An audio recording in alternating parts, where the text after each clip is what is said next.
معزز و محترم مشائخ و علماء اسلام و معزز و محترم حاضرین و سامعین، اللہ تبارک و تعالیٰ کے فضل و کرم سے رمضان المبارک کا بابرکت اور مقدس مہینہ بڑی آب و تاب کے ساتھ اور بڑی چمک دمک اور تابانی کے ساتھ اپنی منزل کی جانب رواں دواں ہے۔ امت محمدیہ کو فیض یاب کرنے کے لیے سال کے 12 مہینوں میں اس مہینے کی مثل کوئی اور مہینہ نہیں۔ اللہ تبارک و تعالیٰ کا کرم ہوا جس نے رمضان المبارک کے 4 جمعے ہم کو پڑھنے کی توفیق عطا فرمائی، اور آج 26ویں شب ہے۔ اللہ نے توفیق عطا فرمائی تو انشاءاللہ اس کے کرم سے، اگر اس کا کرم شامل حال رہا تو یہ مبارک اور مقدس مہینہ ہم سب کے لیے پائے تکمیل تک پہنچانے میں جو ہے وہ روزے اور تراویح جس طرح پہلے ہوئی ہے انشاءاللہ آنے والے وقتوں کے اندر بھی حاصل رہے گی۔ آج رات 26ویں شب ہے۔ ہمارے ہاں قرآن مجید کا آخری پارہ باقی ہے، 29 پارے مکمل ہو چکے ہیں۔ ذرا غور فرمائیے کس کے بس میں تھا جب سوچتے تھے کہ پورا قرآن پڑھا ہے، ابھی الف لام میم سے آغاز ہوا ہے، الحمد سے آغاز ہوا ہے، والناس کتنی دور نظر آتا ہے۔ اس کا کرم شامل حال ہوا ہے تو کہاں سے کہاں تک سفر ہوا ہے۔ پہلا پارہ، دوسرا پارہ، تیسرا پارہ، چوتھا پارہ، 29 پارے مکمل ہوتے ہیں۔ قرآن مجید کی 77 صورتیں ہم تلاوت کر چکے ہیں، بڑی بڑی صورتیں جن میں سے بعض 3 پاروں پر پھیلی ہوئی، جس طرح سورہ بقرہ ہے یا سورہ نساء ہے۔ سورہ بقرہ بھی 3 پاروں پر پھیلی ہوئی، پورا پہلا پارہ اسی سورہ مبارکہ، پورا دوسرا پارہ اسی سورہ مبارکہ، اور پھر تیسرے پارے کے پہلے 7 رکوع پر مشتمل 40 286 آیات۔ اللہ اکبر۔ اس کے بعد پھر سورۃ النساء، یہ بھی 3 پاروں کے اندر پھیلی ہوئی سورہ مبارکہ، پورا 5واں پارہ اسی سورت پر مشتمل، اور چوتھے پارے کا 1/4 حصہ اسی سورہ مبارکہ پر مشتمل، اور پھر آگے 6 پارے کا 1/4 سے زیادہ حصہ اسی پارے پر مشتمل۔ بذات خود پر سورہ آل عمران 2 پاروں کے اندر پھیلی ہوئی، 200 آیات، 20 رکوعوں پر مشتمل سورہ پر۔ اتنی لمبی لمبی صورتیں اللہ نے پڑھنے کی توفیق عطا فرمائی۔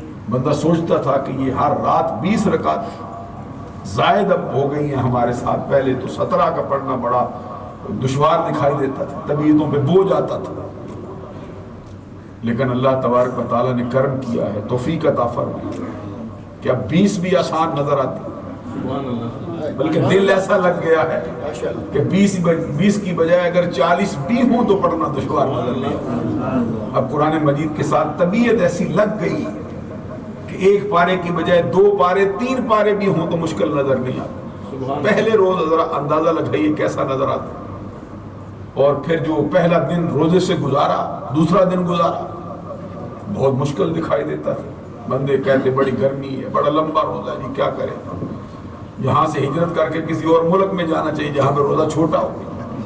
اب 20 گھنٹوں کا 20.5 گھنٹے کا روزہ کون رکھ سکتا ہے؟ 21 گھنٹوں کا روزہ ہے۔ تو اللہ تبارک و تعالیٰ نے ایسا کرم فرمایا کہ اب وہی 21 گھنٹے ہیں، پتہ ہی نہیں چلتا کب رکھا کب مکمل ہوا۔ معلوم ہوا کہ یہ ہمارے زور بازو سے نہیں ہو سکتا، یہ ہمارے ہاں طاقت نہیں جب تک کہ رب کا کرم شامل حال نہ ہو۔ یہ اللہ تبارک و تعالیٰ کے کرم سے سب کچھ ہوا ہے۔ ای سعادت بزور بازو نیست تا نہ بخشت خدائے بخشت۔ یہ سعادت اپنے قوت بازو سے حاصل نہیں ہو سکتی، اس وقت تک ممکن نہیں جب تک کہ اللہ تبارک و تعالیٰ اپنی توفیق سے مالا مال رکھے۔ اسی لیے ہم ہر وقت کہتے ہیں مولا فلاں کام کی توفیق عطا فرما، فلاں کام کی توفیق عطا فرما۔ اور یہ جو ہم پڑھتے ہیں لا حول ولا قوت الا باللہ العلی العظیم، اس کا کیا مطلب ہے؟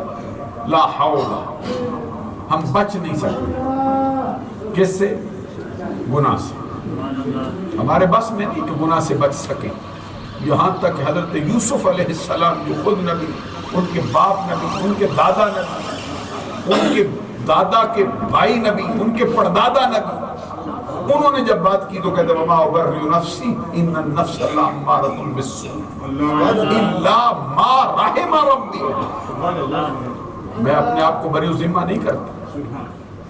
کیسے الفاظ ہیں، ادھر نبی جو گناہ کے قریب تک نہیں جاتے، جن کے ہاں گناہ کا تصور نہیں آتا، رب کی قدرت، رب کی عطائیں ہر وقت ان کی دستگیری کرتی، رب ذوالجلال کی رحمت کے حصار اور اس کی حفاظت میں ہوتے ہیں۔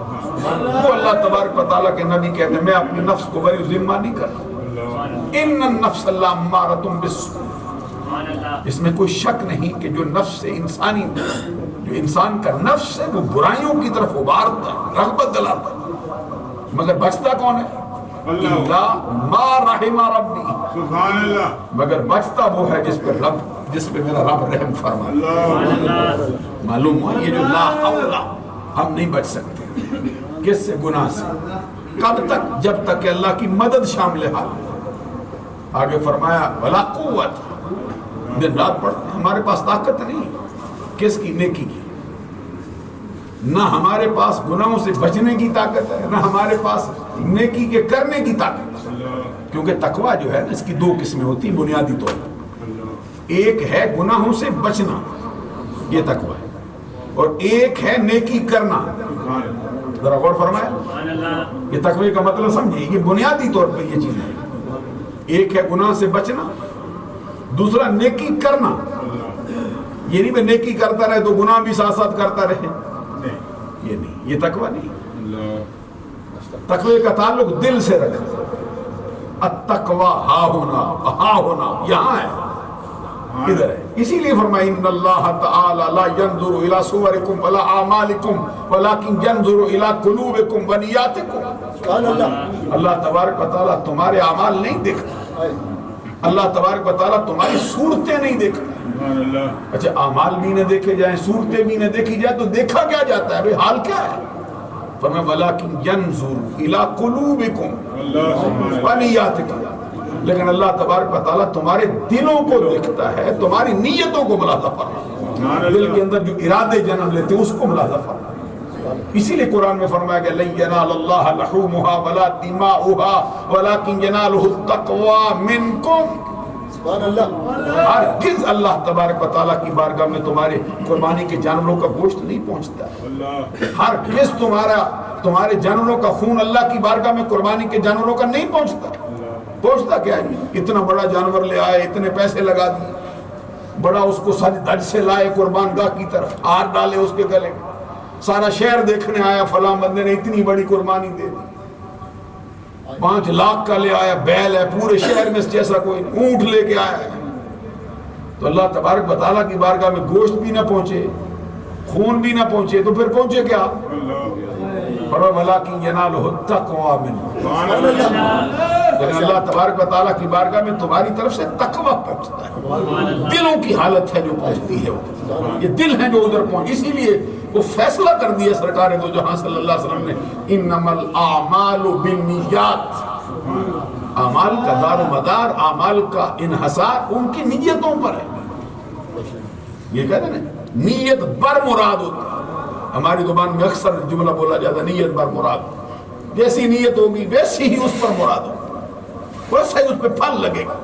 اور ایمان والوں کی نیت کے بارے میں تو فیصلہ کر دیا نیت المؤمن خیر من عملہ، ایمان والے کی نیت اس کے عمل سے بھی بہتر ہوتی ہے۔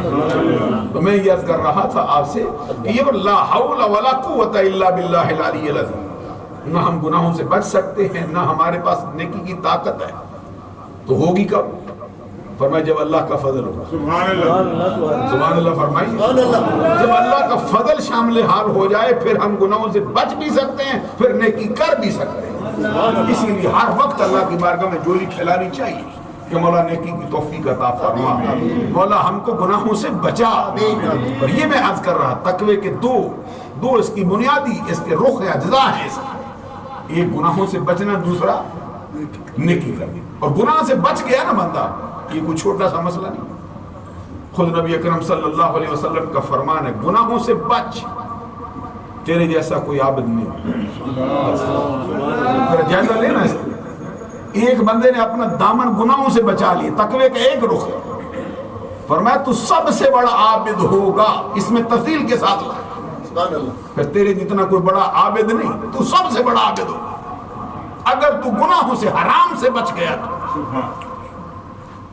عزیزان گرامی قدر, یہ اللہ کی توفیق سے ہوا.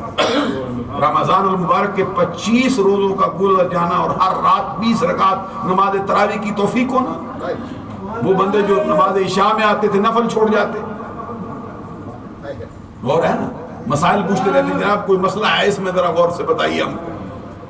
کیا کوئی نوافل چھوڑنے کی اتنی لمبی نماز ہے, کیا پڑھیں, بہت لمبا بوجھ ہو گیا. تو آج کل کچھ ایسے بھی مبلغین آئے ہیں جن کی کلپس ہمیں بھیجتے رہتے ہیں افراد, جنہوں نے کہا چھوڑو یہ کیا چیزیں ہیں, 4 رکعت پڑھو فرض, بس بات ہی مکمل ہو گئی. تو غور کریں پھر رمضان نے کیسا اپنا فیض عطا کیا. رمضان نے کیسی مہربانی فرمائی کہ آج 20 رکعت اور ساتھ شامل ہو گئی, اور پھر پورا سوا پارا بھی سننے کے لیے ملتا ہے. تو طبیعت ایسی لگ گئی ہے قرآن کے ساتھ, اب ایسا لگتا ہے کہ ایک پارے کی بجائے 2 بھی پڑھے جائیں تو دل چاہتا ہے اور پڑھتے رہے. اب منوس ہو گئے, نیکی کی توفیق مل گئی ہے. اب 20 رکعت کی بجائے اور زیادہ بھی ہمارے ذمہ لگا دی جائیں تو رمضان کا فیض ایسا باکمال ملا ہے کہ دل چاہتا ہے اور ملے تب بھی کرتے رہے. عام دنوں میں تو پھر وہ موسم نہیں ہوتا ہے. تو یہ اللہ تبارک و تعالی نے رمضان کو برکتیں عطا فرمائی. اور رمضان کی برکتیں آپ نے دیکھی پہلے پارے سے لے کر سال بھر. شاید ہی کو اللہ کا خوش نصیب بندہ ہو جو سال میں 1-2 مرتبہ قرآن کو مکمل پڑھتا ہو یا سنتا ہو.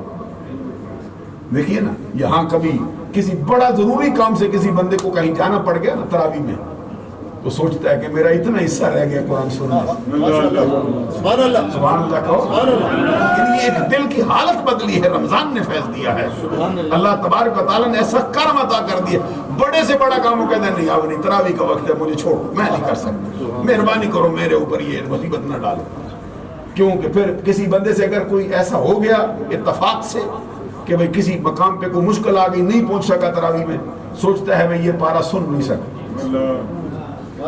کسی بندے کی کوئی کبھی ایسا ہوا بھئی نماز کے اندر کوئی وضو کا مسئلہ ہو گیا, حدث لاحق ہو گیا, وضو کرنے کے لیے جانا پڑا, کبھی بات میں تھوڑی دیر لگ گئی, آتے ہوئے 2-4 صورتیں آگے نکل گئی یا 2-4 رکوع پڑے گئے, اس کے دل سے پوچھو نا, اس کا دل کہتا ہے یہ 2-4 رکوع میں سن نہیں سکا, اب کیا بنے گا.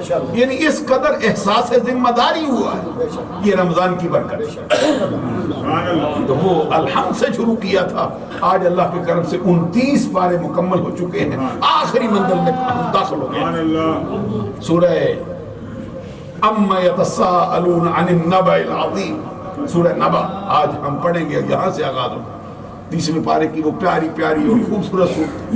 ویسے تو پورا قرآن ہی ایسا خوبصورت ہے, لیکن یہ ذرا چھوٹی چھوٹی رکھی گئی تاکہ بندے کی طبیعت اور رغبت کرے اور رغبت کرے اور رغبت کرے. اور اس کے جو مضامین آئے یہ 37 صورتیں ہیں 30ویں پارے میں. پہلی 2 صورتیں جو 2-2 رکوعوں پر مشتمل, باقی ساری صورتیں جو ہیں وہ ایک رکوع پر ہی مشتمل. اور پھر اس کا حال 37 میں سے 32 صورتیں مکی ہیں نزول کے اعتبار سے, 5 صورتیں ایسی ہیں جو نزول کے اعتبار سے مدنی ہیں. تو آج دیکھیے کہ کس قدر کہاں تک پہنچتے ہیں. اور پھر آپ کو معلوم ہے کہ قرآن پاک میں 14 سجدے تلاوت ہے, تو ان میں سے 12 ہو چکے ہیں. یہ آخری 30 پارے میں 2 سجدے رکھے گئے انشاءاللہ العزیز. ایک تو آج ضروری ادا ہو جائے گا. آگے قاری صاحب کے اپنی جو ان کی روٹین ہے وہ کہتے 2 ہی ہو جائیں گے. معلوم ہوا بھئی یہ ساری صورتیں آپ پڑھنے کا ارادہ رکھتے ہیں, وہ آگے پھر تھوڑا سا رہ جائے گا کل ذرا، چونکہ رمضان المبارک کی 27ویں شب ہے، پھر اس کے لیے تیاری بھی کرنی ہے، اس کے لیے پھر اوراد میں، وظائف میں، پھر قیام کے بارے میں سوچنا ہے، پھر وہ جو مشہور نماز ہے جس کے لیے خصوصی حکم دیا گیا، تسبیح کی نماز جسے ہماری زبان میں کہتے ہیں صلاۃ التسبیح، وہ بھی اگر اللہ کی توفیق ہو تو پڑھنی چاہیے۔ اور یہ بھی بعض روایات میں آیا ہے کہ جس نے 2 رکعت بھی پڑھ لیے، 2 رکعت بھی پڑھ لی شب قدر، اس کی فضیلت کو پاس، 2 رکعت بھی اس کے لیے قیام کر لیے۔ اور اس کے لیے میں دیکھ رہا تھا بڑی بڑی کتابوں نے بڑے بڑے اس کے وظائف لکھے، بعض کتابوں میں یہ لکھا ہے کہ 2 رکعت میں سورۃ فاتحہ کے بعد پھر 3 مرتبہ سورہ اخلاص پڑھ اور 100 مرتبہ سورہ جو ہے سورہ قدر پڑھ۔ اِنَّا أَنزَلْنَاهُ فِي لَيْلَةِ الْقَدْرِ۔ اچھا، پہلے آپ کو جب آپ شروع نہیں کریں گے تو بڑا لمبا سفر لگے، لیکن جب شروع کر لیا تو اللہ کے کرم سے مکمل ہو جائے گا۔ تو یہ بھی اس کی بہت بڑی فضیلت ہے۔ 2 رکعت بھی پڑھو تو یہ من قام لیلۃ القدر ایمانا واحتسابا غفر له ما تقدم من ذنبه، جس شخص نے شب قدر میں قیام کیا اور اللہ تبارک و تعالیٰ کی رضا کے لیے، اس کی رضا کو پانے کے لیے کیا، ایمان و احتساب کے ساتھ کیا، دکھلاوے سے بچ گیا، ریاکاری سے بچ گیا، اخلاص کو پانے کے لیے کیا، اس کی گزری ہوئی زندگی کے گناہوں پر پھر معافی کا قلم پھیر دیا گیا ہے۔ بندہ گناہوں سے ایسے پاک ہو گیا ہے جیسے آج ہی ماں کے پیٹ سے پیدا ہو گیا۔ اللہ تعالیٰ عمل کی توفیق عطا فرمائے۔ حاجی محمد